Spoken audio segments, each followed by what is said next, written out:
Helena Bonham Carter. English actress. As everyone, you do end up becoming your mother, but also as you're acting, I find out you become every member of your family. Bits come out without you really wanting them to come out. When it comes to acting, people talk about the suspension of disbelief that you ask of the audience. Before that starts, you have to, as an actor, suspend your own disbelief. You learn to rely on a few basic movements and use your voice to the greatest extent possible to convey your emotions. So there was a technical challenge there and a responsibility to create a character from behind a mask. Usually I'm frustrated when I look at my films and I don't believe that I've made a real transformation beyond my usual sets of gestures and expressions. I still have this nagging feeling that it's me, that I didn't create a unique character. I'm drawn to emotionally damaged characters because there is more to unlock.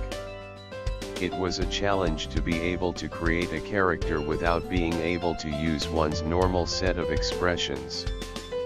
All the rubber and makeup attached to your face left you with only a modest range of facial movements. What I loved about playing the corpse is that obviously somebody else got to do the physical part. It appeals to the part of me that likes playing character parts and getting the chance to get away from my own physicality. Mothers are the heart of any household. I try to spend as much time with my children as I possibly can while also fulfilling my professional duties.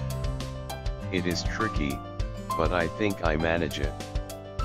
As everyone, you do end up becoming your mother, but also as you're acting, I find out you become every member of your family.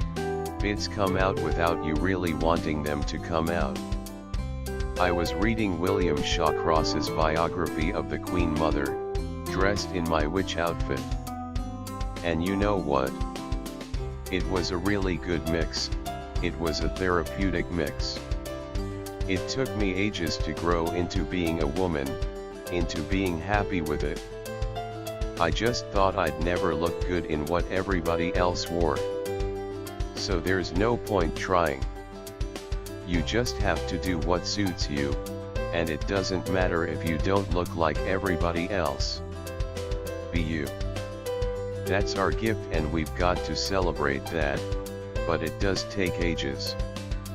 I was racked with self-doubt for years. I get spasms of it even now. I'm not indelibly self-confident. I was a mixture of being incredibly old for my age and incredibly backwards. I was born quite old, but then I stopped growing. I lived with my mum and dad till I was 30. I was like one of those nauseatingly nice children. I was very, very well behaved and boring. When you write for very young children, what they want is something familiar and safe and stereotyped. I had never had any experience of autism before, and I would come home and look at my son, Billy, who is now 2, and be absolutely paranoid, particularly because he loves Thomas the Tank Engine, and lots of Audis love Thomas. But he is not very good at pointing, and autistic children absolutely love pointing. I think everything in life is art. What you do, how you dress, the way you love someone, and how you talk, your smile and your personality, what you believe in, and all your dreams, the way you drink your tea, how you decorate your home or party, your grocery list, the food you make, how your writing looks, and the way you feel. Life is art. It took me so many years to move out. I'm definitely a bit of a Peter Pan, reluctant to grow up. It all seemed really nice at home, why change it? Part of me would prefer not to have any responsibility whatsoever. I had never had any experience of autism before, and I would come home and look at my son, Billy, who is now 2, and be absolutely paranoid, particularly because he loves Thomas the Tank Engine, and lots of Audis love Thomas. But he is not very good at pointing, and autistic children absolutely love pointing.